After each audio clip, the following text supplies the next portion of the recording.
So we've got the gellblastergun.com MP5 V2 here. So this is the Jinming MP5 V2. They do have the MP5 V3 now. I don't believe they even have any more of these in stock. The V3 is better, more metal parts, metal gears, just overall better in general. But since I had this V2 from them, I wanted to do something really cool and customize it. I don't get tons of MP5s, so it's pretty fun to work on these as, it's something new and different that I haven't done before. So I did do a spring upgrade. We do definitely see a significant increase in FPS. I left it with the nylon gears just because I tell a lot of you, I typically, if something's working great, you're still getting decent FPS, I don't like to tear apart the gearbox unless I have to, right? So in this case, it was already working nice. With nylon gears, you can easily do 300 FPS without issue. So I thought, let's go ahead and leave it. So really all I had to do is I went to a little bigger spring, and then I went to a longer metal inner barrel too. So that's what we did for performance, but you can see we did all kinds of stuff when it comes to cosmetics. I modeled out, did some prototyping, made an attachment to use a SCAR stock on there. I got lots of SCAR folding stocks. Well, I don't have lots anymore, but I had an extra one. And I thought it would be cool to incorporate in this because it kind of lines up right. Okay. So I made this piece right here. It slides on. You can see it's locked in. And then it still does fold if you want to go ahead and fold it. So I thought that was a pretty cool addition, right? Kind of went with some of this knurl pattern throughout. So we see a little bit of the knurl pattern. That's obviously the larger one, but then you can see that all the way throughout.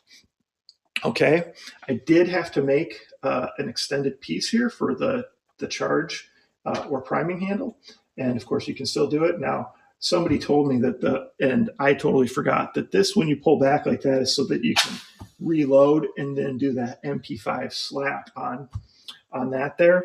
I was saying with the V2 and these being plastic parts, and of course now even, a printed plastic part, I probably wouldn't slap that too hard, but I believe on that new V3, which I should have shortly, that is replaced with a metal piece. So you can probably do that more often.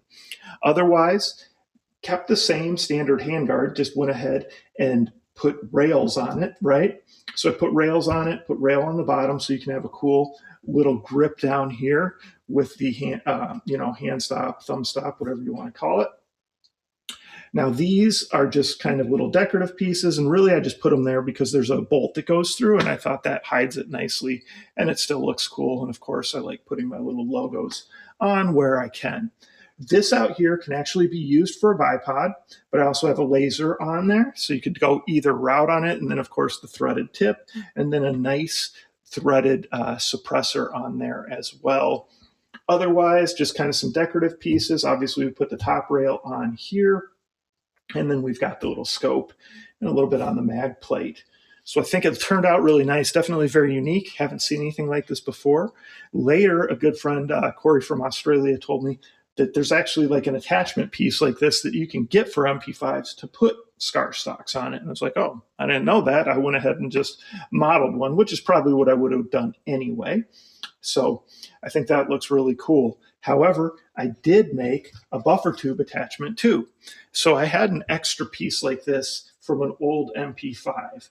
So I just took that, modified it so that a buffer tube can go on there. So now you have the ability to switch it out and go to a buffer tube and go to any type of buffer tube stock.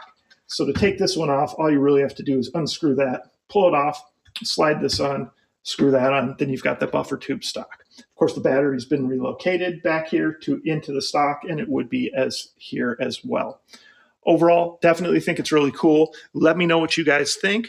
Of course, check back for the demonstration video. We'll demonstrate it. We'll do an FPS test. We'll see where we are with that FPS. Okay, so check out gellblastergun.com. Look for that new V3 MP5. Definitely a better option than the V2, since it's already going to come to you already all upgrade with metal gears and a lot more metal components in general.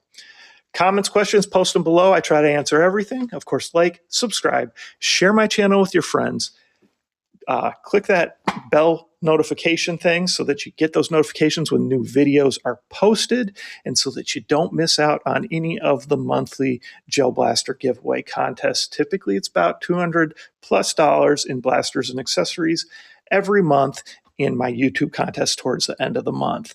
Thanks for your support. Check back for all the other awesome videos.